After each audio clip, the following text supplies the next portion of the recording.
Hello दोस्तों, आप सभी का स्वागत है आपके यूट्यूब चैनल राहुल ट्यूटोरियल में। दोस्तों, आज हम यहाँ पे संविधान का अध्ययन करेंगे। दोस्तों, संविधान को हम पढ़ रहे थे तो पिछले वीडियो में हमने दोस्तों मौलिक अधिकार को क्या किया था, पूर्ण रूप से ख़त्म किया था। ठीक है दोस्तों, देखिए मौलिक अधिकार के बाद अब हम पढ़ने चल रहे हैं राज्य के नीति निर्देशक तत्व। ठीक है दोस्तों, देखिए दोस्तों, राज्य के नीति निर्देशक तत्व क्या हैं, इससे अभिप्राय क्या है दोस्तों, क्यों यह राज्य के नीति निर्देशक तत्व को हमारे संविधान में क्या दिया गया, दर्जा दिया गया, इसके बारे में पहले क्या करते हैं, थोड़ी सी जानकारी प्राप्त करते हैं। ठीक है, देखिए हमारा दोस्त, अब हमारा जो देश था दोस्तों, आपको पता है कि यह क्या था, 15 अगस्त सन 1947 को क्या हुआ, आज़ाद हुआ। इसके पहले दोस्तों हमारा देश जो था क्या था, वह गुलाम था। ठीक है, अब 26 जनवरी 1950 को हमारा संविधान क्या हुआ, पूरे देश में लागू हुआ, जबकि 26 नवंबर 1949 को हमारा संविधान पूर्ण रूप से बन करके क्या हुआ, तैयार हुआ। ठीक है दोस्तों, देखिए दोस्तों, हमारे जो संविधान सभा के या हमारे संविधान के जो सलाहकार थे वह कौन थे, BN राव थे। कभी कभी यहाँ से ही प्रश्न पूछ लिया जाता है कि भारतीय संविधान के सलाहकार कौन थे, तो आप क्या बताएंगे, BN राव। देखिए जो BN राव साहब थे, इनका मतलब क्या था, ये चाहते थे कि जो भारतीय जनता है उसको 2 प्रकार के अधिकार दिए जाएं। BN राव साहब यह चाहते थे कि जो भारतीय जनता है उसको 2 प्रकार के अधिकार दिए जाएं। पहला वे अधिकार जिस पर उस जनता का क्या हो, पूर्ण रूप से अधिकार हो। ठीक है, और एक इस प्रकार का अधिकार देना चाहते थे कि जब देश की स्थिति सुधरे, क्योंकि दोस्तों देश हमारा क्या हुआ था, काफ़ी समय से गुलाम था। तो दूसरे अधिकार में वे कहना यह चाहते थे कि जब देश की स्थिति सुधरे तो देश अपने आर्थिक स्थिति के अनुसार क्या करे, अपने जनता को क्या करे, कुछ अधिकार दे। ठीक है, पहला अधिकार क्या चाहते थे, कुछ ऐसे अधिकार थे जिनको व्यक्ति को मिलना ही चाहिए और वह व्यक्ति का क्या होगा, पूर्ण रूप से अधिकार होगा। लेकिन दूसरे जो अधिकार था वह यह चाहते थे कि जब देश की आर्थिक स्थिति सुधरे, ठीक है, तो देश अपने नागरिकों के कल्याण हेतु कुछ क्या करे, नियम बनाए। ठीक है, तो उसी नियम को जो देश अपने हिसाब से, अपने आर्थिक स्थिति के अनुसार से बनाए, उसी को हमारे संविधान में क्या दिया गया, राज्य के नीति निर्देशक तत्व। ठीक है दोस्तों, तो देखिए 2 प्रकार के मूल अधिकार की बात की थी। तो देखिए एक प्रकार के मौलिक अधिकार को हमने पढ़ा अनुच्छेद 3, जिसे मूल अधिकार कहा गया था। और यदि किसी भी व्यक्ति के मूल अधिकार का क्या होता है, हनन होता है, या कोई व्यक्ति उसे क्या करता है, छीनता है, तो उसके खिलाफ वह क्या कर सकता है, सुप्रीम कोर्ट में अपील कर सकता है। जबकि दूसरा अधिकार जो था दोस्तों, वह एक प्रकार का ऐसा अधिकार था कि जिसे यदि राज्य चाहे तो दे भी सकती है और राज्य चाहे तो नहीं भी दे सकती है। इसके लिए आप सुप्रीम कोर्ट में अपील नहीं कर सकते हैं। ठीक है दोस्तों, तो इस जो दूसरे प्रकार का मूल अधिकार था, यानी जो दूसरे प्रकार के अधिकार की बात की जा रही थी, उसे मूल अधिकार ना कहकर दोस्तों उसे क्या कहा गया, राज्य के नीति निर्देशक तत्व, जिसे शॉर्टकट में आप क्या पढ़ते हैं, DPSP। DPSP का पूरा नाम होता है दोस्तों directive principles of state policy, directive principles of state policy. ठीक है दोस्तों, इसे DPSP भी कहा जाता है। इसका हिंदी नेम है राज्य के नीति निर्देशक तत्व। अब राज्य के नीति निर्देशक तत्व से अगर परिभाषा पूछा जाएगा तो क्या बताएंगे दोस्तों, देखिए राज्य के नीति निर्देशक तत्व से तात्पर्य यह है कि दोस्तों राज्य एक कुछ ऐसे नीतियों या नियमों का क्या करे, निर्माण करे, जिससे क्या हो, लोक कल्याण की क्या हो, भावना बढ़ सके। क्या दोस्तों, सरकार कुछ ऐसे नीतियों या नियमों का क्या करे, निर्माण करे, जिससे भारतीय जनता में या भारत में लोक कल्याण की भावना क्या हो सके, स्थापित हो सके। इसका पूर्ण विवरण किस में दिया गया दोस्तों, राज्य की नीति निर्देशक तत्व अर्थात DPSP, directive principle of state policy में बताया गया। ठीक है दोस्तों, तो दोस्तों जो पहले मूल अधिकार की बात की जा रही थी उसे रखा गया भारतीय संविधान के अनुच्छेद 3 में, भारतीय संविधान के भाग 3 में। जबकि राज्य के नीति निर्देशक तत्व, जिसे एक प्रकार का आप अधिकार ही समझिए, इसे रखा गया उसके अगले भाग अर्थात भाग 4 में। ठीक है दोस्तों। तो भाग 3 में मूल अधिकार, भाग 4 में राज्य के नीति निर्देशक तत्व। दोनों में अंतर क्या है दोस्तों? मूल अधिकार में मूल अधिकार का कोई भी, यदि किसी भी व्यक्ति के मूल अधिकार का क्या होता है, हनन होता है या अवहेलना होती है, छीना जाता है, तो उसके खिलाफ सुप्रीम कोर्ट में क्या कर सकते हैं, अपील कर सकते हैं। जबकि राज्य के नीति निर्देशक तत्व में लिखित प्रावधानों को यदि गवर्नमेंट ही छीन सकती है, यदि गवर्नमेंट ही छीन लेती है या कोई व्यक्ति आपसे छीनता है, तब आप उसके खिलाफ सुप्रीम कोर्ट में क्या कर सकते हैं, वाद विवाद नहीं कर सकते हैं। ठीक है। तो दोस्तों क्या किया, या तो आप जानेंगे संविधान के सलाहकार कौन थे, BN राव थे। इसे दोस्तों राज्य के नीति निर्देशक तत्व को कहाँ रखा गया, भाग 4 में, संविधान के भाग 4 में। तो 2 प्रकार के मूल अधिकार की बात कर रहे थे, 2 प्रकार के अधिकार की बात कर रहे थे BN राव साहब। पहले अधिकार को कहाँ रख दिया गया, भाग 3 में, जिसे मौलिक अधिकार कहा गया। जबकि दूसरे अधिकार को, जो राज्य के ऊपर निर्भर है, उस अधिकार को रख दिया गया भाग 4 के अंतर्गत, जिसे कहा गया राज्य के नीति निर्देशक तत्व। दोस्तों देखिए, जब मौलिक अधिकार को पढ़ा था हमने, तो वहां से पढ़ा था 12 से लेकर अनुच्छेद 35 तक, अर्थात अनुच्छेद 12 से लेकर अनुच्छेद 35 तक किसे रखा गया, मौलिक अधिकार को। उसके तुरंत ही बाद दोस्तों जो दूसरे अधिकार की बात कर रहे थे, अर्थात जो राज्य पर निर्भर थी, उस अधिकार को जोड़ दिया गया 35 के बाद, अर्थात 36 से 51 तक। ठीक है दोस्तों। तो अगर आपसे पूछा जाएगा राज्य के नीति निर्देशक तत्व को रखा कहा गया है, तो भाग 4 में। ठीक है, कहाँ रखा गया दोस्तों, भाग 4 में। किस अनुच्छेद से, जहां पर हमारा मूल अधिकार खत्म होता है, वहीं से हमारा राज्य का नीति निर्देशक प्रारंभ होता है, अर्थात अनुच्छेद 36 से लेकर अनुच्छेद 51 तक। ठीक है दोस्तों। देखिए, जब हम संविधान के स्रोत पढ़ा रहे थे दोस्तों, तो वहां पर बताए थे कि संविधान में लिखित प्रावधान, जो संविधान में कई से ऐसे प्रावधान है जो अन्य देशों से लिए गए हैं। तो दोस्तों उसी प्रकार हमें हमारे संविधान में जो राज्य का नीति निर्देशक तत्व था, उसे आयरलैंड देश से हमारे स्थान में क्या दिया गया, जोड़ा गया। ठीक है। तो पूछा जाएगा दोस्तों आपसे कि जो राज्य के नीति निर्देशक तत्व है, उसे किस देश से लिया गया है, तो आप बताएंगे आयरलैंड से। देखिए दोस्तों, आयरलैंड खुद नहीं बनाया था राज्य के नीति निर्देशक तत्व को, बल्कि आयरलैंड ने भी राज्य के नीति निर्देशक तत्व को स्पेन की संविधान से चुराया था। फिर से सुनिए दोस्तों, अगर आपसे पूछ लिया जाए कि हमारे राज्य का नीति निर्देशक तत्व जो आयरलैंड से लिया गया था, तो आयरलैंड ने राज्य के नीति निर्देशक तत्व किस संविधान से लिया, किस देश के संविधान से लिया, तो आप क्या बताएंगे, स्पेन से। अब स्पेन कहाँ से लिया दोस्तों, स्पेन ने स्वयं ही राज्य के नीति निर्देशक तत्व की क्या की थी, स्थापना की थी या निर्माण किया था।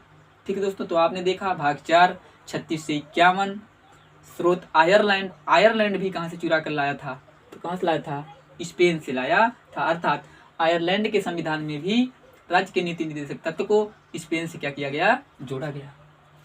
दोस्तों वास्तव में हमारे भारतीय संविधान में राज्य के नीति निर्देशक तत्व का उद्देश्य क्या था, जबकि हमें देखिए मौलिक अधिकार, मूल अधिकार हैं या मौलिक अधिकार हैं हमको दे ही दिए गए थे। तो राज्य के नीति निर्देशक जोड़ने का तात्पर्य क्या था, क्या उद्देश्य था, इसको किस लिए इसे जोड़ा गया, तो आप आंसर करेंगे लोक कल्याणकारी राज्य की स्थापना करना। एक बात और दोस्तों, आप देख रहे हैं यहाँ पर भी राज्य आया है और यहाँ पर भी राज्य आया है। देखिए राज्य से मतलब आप किसी पार्टिकुलर राज्य, अर्थात यूपी, बिहार, महाराष्ट्र, तमिलनाडु से नहीं लेंगे। देखिए भारतीय संविधान में जो राज्य आया है, उससे तात्पर्य है दोस्तों एक ऐसा क्षेत्र जिसकी निश्चित क्या हो, सीमा हो, जिसकी निश्चित क्या हो, आर्थिक संसाधन हो, तथा जो अपने निर्णय लेने में क्या हो, स्वतंत्र हो। ऐसे राज्य, ऐसे स्थिति को ही हम क्या कहते हैं, राज्य कहते हैं।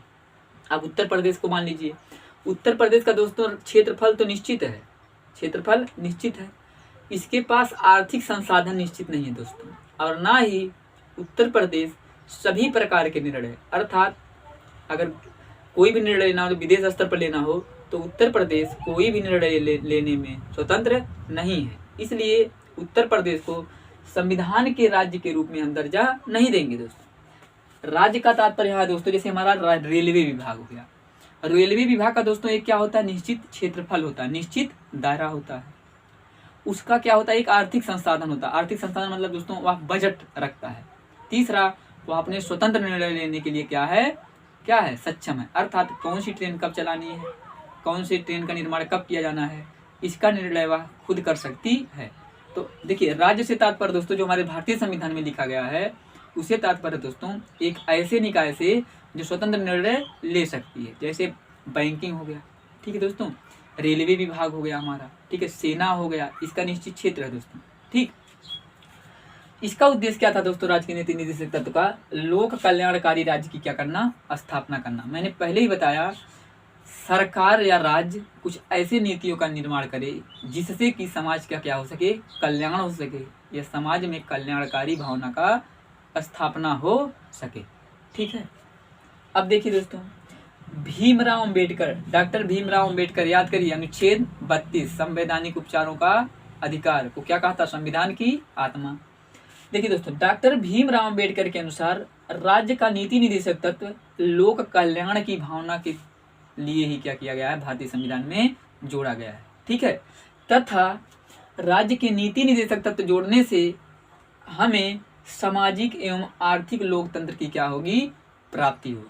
ठीक है दोस्तों, सामाजिक एवं आर्थिक लोकतंत्र की। तो आपसे पूछा जाएगा हमारे भारतीय संविधान में किस लोकतंत्र की बात की गई है? तो आप आंसर देंगे दोस्तों सामाजिक एवं आर्थिक। क्या देंगे? सामाजिक एवं आर्थिक। जबकि आपको तीसरा ऑप्शन भी दिया रहेगा राजनीतिक। तो दोस्तों राजनीतिक न्याय की बात की गई है, लेकिन लोकतंत्र सिर्फ दो ही प्रकार की गई है, सामाजिक एवं आर्थिक। लोकतंत्र से मतलब समझते हैं दोस्तों, जहाँ की सत्ता का अधिकारी जो होगा, सत्ता का जो मालिक होगा, वह क्या होगा? वंशागत नहीं होगा, अर्थात राजा का पुत्र राजा नहीं बनेगा। यहाँ पर दोस्तों शासन चलाने की जिम्मेदारी किसके हाथों में दी गई है? लोक यानी जनता के हाथों में दे दी गई है। तो जनता को दोस्तों क्या मिलेगा? सामाजिक एवं आर्थिक क्या मिलेगा? सहायता मिलेगा। इसलिए भीमराव अंबेडकर के अनुसार राज्य के नीति निर्देशक तत्व को भारतीय संविधान में जगह दी गई। तो पूछ लिया जाएगा, भीमराव अंबेडकर साहब के अनुसार राज्य के नीति निर्देशक तत्व को भारतीय संविधान में किस लिए जोड़ा गया है? तो आप क्या बताएंगे?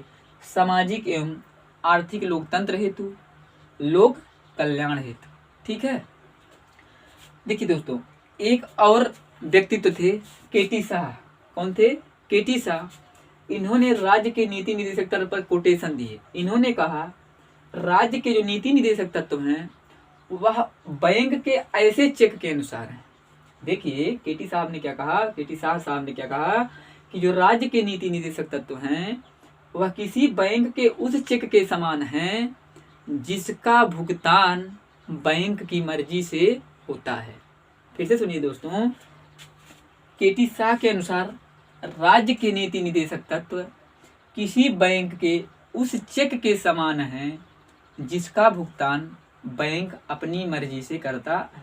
ठीक है दोस्तों, अर्थात देखिए दोस्तों, हम क्या करते हैं? चेक काट देते हैं और चेक काटने के बाद बैंक क्या करता है? भुगतान कर देता है। उसी प्रकार दोस्तों राज्य का जो नीति निर्देशक तत्व है वह हमारी मर्जी से नहीं चलता, बल्कि वह राज्य की मर्जी से चलता है, सरकार की मर्जी से चलता है कि सरकार उस नियम को बनाती है, उसका पालन करवाती है कि नहीं करवाती। ठीक है, तो उस चेक के समान है। अर्थात केटी शाह साहब ने राज्य के नीति निर्देशक तत्व की तुलना किससे की है? तो आप कहेंगे बैंक के चेक से की है, जिसका भुगतान हम अपने अनुसार नहीं दोस्तों, कौन? बैंक के अनुसार होता है। ठीक, फिर से सुनिए, राज्य के नीति निर्देशक तत्व किसी बैंक के उस चेक के समान है जिसका भुगतान बैंक अपनी मर्जी से करता है। किसके अनुसार? केटी शाह के अनुसार। दोस्तों ये बैकग्राउंड था किसका? राज्य के नीति निर्देशक तत्व का। ठीक है दोस्तों, अब देखिए राज्य के नीति निर्देशक तत्व में कौन कौन से नियम और नीतियों की बात की गई है उसका अध्ययन हम अनुच्छेदों से करेंगे। उसका अध्ययन हम किससे करेंगे? अनुच्छेदों से करते हैं। ठीक है, अब देखिए दोस्तों, क्योंकि राज्य का जो नीति निर्देशक तत्व है वह हमारे संविधान में अनुच्छेद 36 से 51 तक वर्णित है। अब पढ़ते हैं हम अनुच्छेद 36। अनुच्छेद 36 में दोस्तों राज्य की परिभाषा बताई गई है। मैंने राज्य की परिभाषा अभी आपको बताया। राज्य से तात्पर्य बिहार, यूपी, तमिलनाडु, केरल, मध्य प्रदेश ऐसे राज्यों से नहीं है। राज्यों से तात्पर्य क्या दोस्तों? जिसकी एक निश्चित क्या हो? परिसीमा हो, क्षेत्रफल हो, जिसका आर्थिक क्या हो? संसाधन हो, बजट हो, तथा जो अपने निर्णय लेने के लिए क्या हो? स्वतंत्र हो। इसे ही भारतीय संविधान में राज्य के रूप में परिभाषित किया गया है। तो आपसे पूछ लेगा भारतीय संविधान के अनुच्छेद 36 में क्या लिखा गया है? तो आप बताएंगे राज्य की परिभाषा। राज्य क्या होता मैंने आपको बताया। अब बात आता है अनुच्छेद 37। अनुच्छेद 37 में क्या कहा गया दोस्तों, न्यायालय में परिवर्तनीय नहीं। याद करिए दोस्तों, मैंने जब मौलिक अधिकार को पढ़ाया था तो वहाँ बताया था यदि किसी भी व्यक्ति के मौलिक अधिकार की क्या होती है, अवहेलना होती है, ठीक, या किसी भी व्यक्ति के मूल अधिकार को छीना जाता है, तो वह व्यक्ति सुप्रीम कोर्ट में या न्यायालय में या हाई कोर्ट में क्या कर सकता है, अपील कर सकता है, बात विवाद कर सकता है, रीट जारी करवा सकता है। जबकि यदि राज्य के नीति निर्देशक तत्व में लिखित प्रावधानों में से कोई भी प्रावधान गवर्नमेंट नहीं फुलफिल करती है तो आप गवर्नमेंट के खिलाफ किसी भी न्यायालय में अपील नहीं कर सकते हैं, अर्थात वहाँ पर वाद विवाद उसके संदर्भ में नहीं कर सकते। ठीक है, किसमें कहा गया दोस्तों, अनुच्छेद 37 में।